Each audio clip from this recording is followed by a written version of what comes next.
Hello there everyone, welcome back to a brand new movie review. Today I am going to review Gremlins 2, The Bad Batch. No, I mean that's a Star Wars reference. No, I mean The New Batch, yes. Gremlins 2 obviously is directed by Joe Dante, which also directed, the Little Soldiers movie. I mean, I'll show you all the other movies that he did, so that's very interesting, right?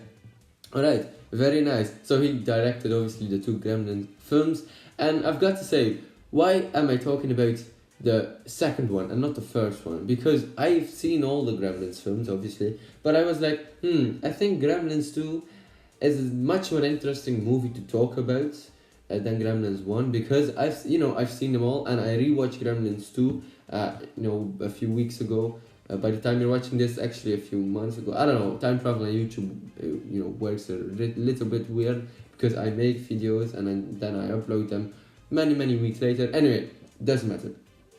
So Gremlins 2 is about obviously the main characters, Billy and his girlfriend, moving to New York. In the first movie, they were in their hometown, I guess. Now in the second movie, they moved to New York City. So there we go. And Billy is also working for the big corporation, which is very interesting. It's kind of like this corporation that does everything. Like they're kind of like Amazon combined with like a TV network combined with like an experimental scientific company. I don't know. They have everything in that building, man. So I guess that's very interesting, right? So Billy works at the architecture department of that big building. So there we go. And he designs how the building needs to look and how the other buildings need to look in the same corporation, right? So there we go. Alright, very interesting. His girlfriend also works there as a guide, I guess, in this big building, because she guides people through this building and just it's also kind of like a historical museum, I suppose. I'm not quite sure, whatever. But obviously, it wouldn't be Gremlins without the Gremlins. So where did Gizmo end up? So Gizmo, in the end of the first film, I guess, or after the first film, they brought Gizmo back to his rightful place, I guess. But in the second film, the beginning, you see that Gizmo actually runs away because there are destruction workers who want to actually take down the house where the old man lives. This old Chinese man has like mogwais. Obviously, Gizmo is a mogwai. So this little furry animal, right? And Gizmo runs away. But obviously, we know that Gizmo is the first mogwai, I guess, that we get introduced to. But obviously, if Gizmo gets wet or eats things or gets in sharp light or something, if he goes in sharp light, he dies. Oh, speaking of sharp light, yes, there we go. So if he goes into sharp light, he dies. If he eats a lot eats after midnight, there you go, he multiplies. And if he gets wet, he multiplies. If he eats, he transforms into a gremlin. So you have mogwais and gremlins. Gremlins are the mischievous kind of little guys. So there we go. Alright, so Gizmo runs away and obviously ends up with Billy. But Billy puts him under his desk in a little shelf. And obviously Gizmo gets wet. Boom, all the other mogwais spring out of him. There are plenty of them actually. Like there are a lot of variations in this second film, which is quite interesting because in the first film, I guess you see gremlins, but the main essential gremlin, the villain, I guess, is Stripe, the guy with the white hair. But in the second film, you have a lot of new villains, or like a lot of new little gremlins. So there we go. But you also have, I would say, top tier gremlins, like that outrank the other gremlins, but I'm going to talk about that in just a sec. So all these little other mogwais turn into gremlins because they're much more mischievous than Gizmo is. So Gizmo, the girlfriend from Billy, and Billy themselves need to save this building, obviously. So together with another, other characters in this building, like this actor guy, this Dracula-looking guy, and also the big man himself, the big boss of this building, need to try to take them all out, the other gremlins, obviously, because they ate stuff and they became mischievous and bad, and All right, they closed down the building obviously because they can't escape, and they had this big plan where the gremlins, obviously, if the sun is still up, get killed by the intense light, and that's how they get killed and how they actually melt away. So there we go. All right, but Gremlins 2, I have to say, this is peak fiction. Like, yeah, it is. Gremlins 2 is like a movie. If you watch that, it's for everyone, man. There are there are a lot of jokes, mainly for like people, that do, it doesn't have an age. Like, there are jokes for adults, there are jokes for kids, there are just little inside pop culture references with Phantom of the Opera, Wizard of Oz, and also Hulk Hogan is in here, so he's a wrestler. People might know them, so people might recognize some things, but it's really, really nice. Obviously, it's a Warner Brothers film. Like I said, it's also directed by Joe Dante, and yeah, a lot of different things, that are so great in this film that makes it, it's great to see. Like, how they actually kill the gremlins at the end is also very interesting. They used one of the ultra top tier gremlins to kill them all, because all right, the first plan was actually to blind the building, right, and then if the sun goes up, put the curtains away, and then the flashing light comes in and they will die. But obviously it's nighttime or it rains, right? That's a problem.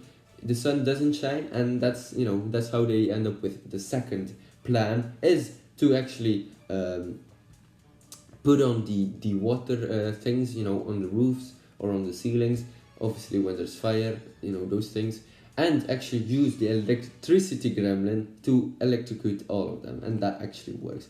So obviously if they have water, they also multiply, so they need to do it fast as possible. So alright, that's the end. Like, that's how the gremlins actually die in the second film. Spoilers, but whatever, it doesn't really matter. That's why I really liked, they had one plan, that plan just goes away, like that doesn't work anymore. Then I have the second plan, which is actually quite greater. So let's talk about the top tier gremlins. Yeah, I really want to talk about those because those were also very interesting, much more interesting than obviously the first film. So like I said, the first film really focused on Gizmo and Stripe and how they actually fight and how the other gremlins calls mischief. But in the second film, you also have other gremlins, like these top tier gremlins. Alright, so you have the electricity gremlin, you have actually the vegetable gremlin. So obviously there's the science part of the building where they actually experiment on things, and one of those things is actually like vegetables. They have little chemicals for that, and one of the gremlins drinks that and becomes like a gremlin full of tomatoes, full of pumpkins, full of everything. So that's very interesting. There are also like the science part of that building is the most interesting part, because that's how the gremlins actually mutate into these other things, right? So you have the vegetable one, you have the electricity one, you also have the bat gremlin. He drinks a bat potion, I guess, and becomes a bat gremlin, or aka a gargoyle, right? You also have the spider gremlin, which obviously is a gremlin with like long legs, and he looks like a spider, right? Which is really interesting because in the movie he has a little scene where he has like cobwebs all around. Gizmo actually stops him by being Rambo. It's really nice. See, little references like that, like the Rambo one and Phantom of the Opera. There's also a gremlin that actually got poison thrown at him, and he becomes the Phantom Gremlin, or the Phantom of the Gremlin, or the Gremlin of the Phantom of the Opera, whatever. So there we go. You also have Greta Gremlin. She's actually the female version. Like, she drinks the sex potion, I guess. She transforms from being a male into a female. So she's actually this female gremlin. So that's really interesting. So there we go. And we also have Brainy Gremlin, or the guy who talks very British with the glasses and stuff like that. He's also a great part. Like, holy shit! Like, he is like the guy that just narrates the entire film. Like, he's like the smarty one, right? So he's really mischievous too, but he's really mischievous smart. So he does a lot of like talking very British. I'm a very, very nice, friendly gremlin, right? He's very interesting, right? So there we go. Gremlins 2, The New Batch, is a really interesting film because it has, It's for everyone, man. If you love films and you love like little comedy films, right, but also a little thriller and little horror films, go watch the Gremlins films because they're pretty interesting. I really recommend the first one because it's a classic one, but the second one, people might forget that one, but it's really great. So yeah, great film. I really would love to see like Gremlins 3 at some point. I'm not quite sure if that will happen. Like the actor talked about in an interview that he really wanted to do Gremlins 3 and it's not cancelled.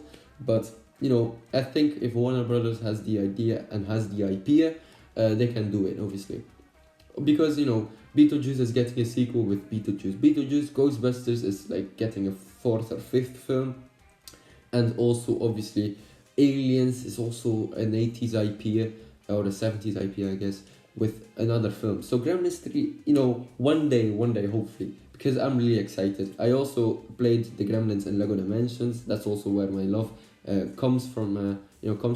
So there we go. But I would love to see the backstory of the Gremlins, like back in China, how they actually formed and how they actually managed. I guess it would be kind of like the Minions, I guess. Just the Gremlins are also like those little guys who do a lot of mischievous, funny things, same as the Minions. But I would also say, put the Gremlins on the boat, man. That would be really interesting because they're also, if you put them on a cruise ship or on a boat, they have no place to go. But if they go somewhere like in the water, they multiply. So what will happen if they all go into the water? Like, would that be a world full of Gremlins? That's really interesting. So hey, Warner Brothers, I'm giving you an idea, man. So hey, there you go, ladies and gentlemen. Hopefully you enjoyed this video. Don't forget to like and subscribe, and I will check you later. Goodbye, everyone.